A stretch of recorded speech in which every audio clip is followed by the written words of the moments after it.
Je m'appelle Daphné Sette-Marie, j'ai 21 ans et je fais des études en gestion publique. Alors, il y a 5 ans, on m'a diagnostiqué la sclérose en plaques. Mon corps produit trop d'anticorps et donc il va s'attaquer à mon corps. Et les anticorps vont s'attaquer à une petite gaine autour des neurones appelée la myéline, ce qui va rendre difficile le passage de l'influx nerveux à travers les neurones.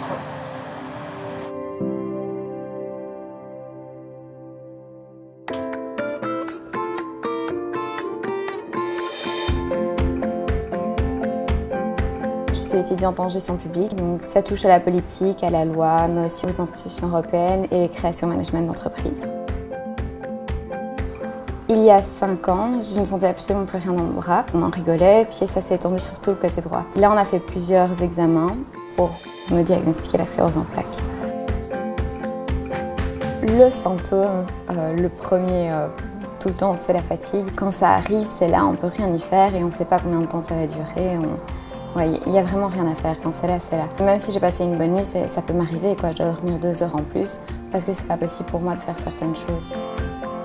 J'ai dû apprendre à vivre avec et ça, il m'a fallu quand même quelques années. Pour pallier à ces différents symptômes, j'essaie de mettre des petites astuces en place. Tout ce que je fais est écrit dans cet agenda. Oui, ça représente entre guillemets toute ma vie. Je mets en fluor rose chaque fois que j'ai un examen, puis en vert clair. Je mets tout ce qui est mes préparations de ce que je dois amener. Par exemple, j'ai une communion, je dois amener un cadeau. Je fixe absolument tout. Par exemple, mes retours en train, je fixe déjà les horaires bien à l'avance. Vraiment que tout soit chronométré, presque.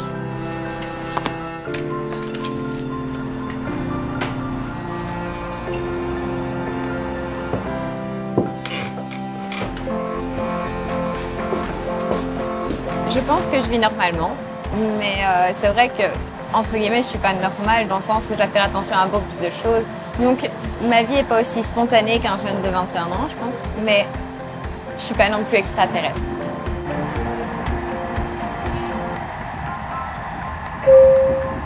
Mesdames et messieurs, prochaine année. Quand je suis fort fatiguée et que j'ai des activités de prévues ou quoi, ça m'arrive de devoir annuler, reporter à plus tard. Et je suis souvent face à des personnes qui comprennent pas ça ou qui vont vite me juger en disant que je suis fainéante. Est-ce que vous aurez des petits tips ou des astuces pour ça?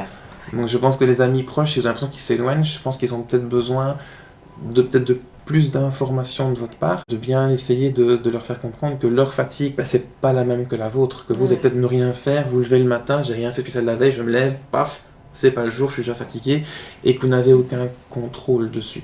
Quand on vous voit, il n'y a pas de symptômes. Vous allez bien, vous marchez comme tout le monde, vous parlez comme tout le monde, vous êtes aux études supérieures et tout. Mais d'un côté, c'est un peu négatif parce que du coup, vous n'êtes pas comme tout le monde, même si vous paraissez être comme tout le monde.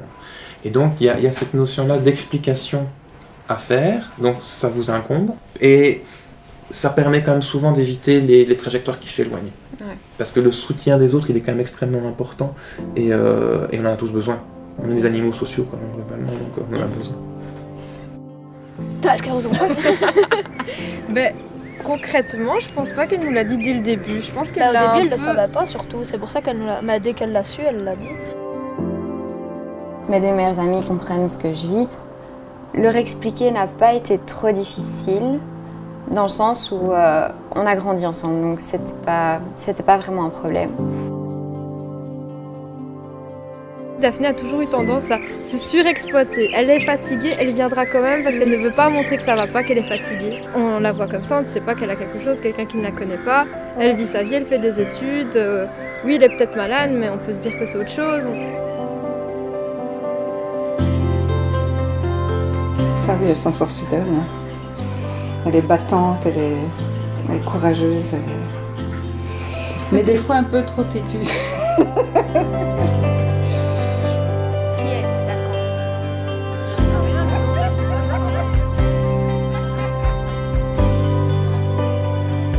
Si j'ai un problème, papa, maman sera toujours là pour moi. Enfin, c'est un peu... Ouais, c'est la vérité. Tous les professionnels de santé qui travaillent dans la maladie essayent de faire changer les représentations que tout un chacun on peut avoir de cette maladie. On est vraiment dans une pathologie dont l'image doit changer, doit évoluer. Et on a beaucoup plus de méthodes maintenant pour limiter sa progression, voire la stopper, pour la diagnostiquer précocement, la prendre en charge le mieux possible et essayer d'améliorer la qualité de vie de nos patients.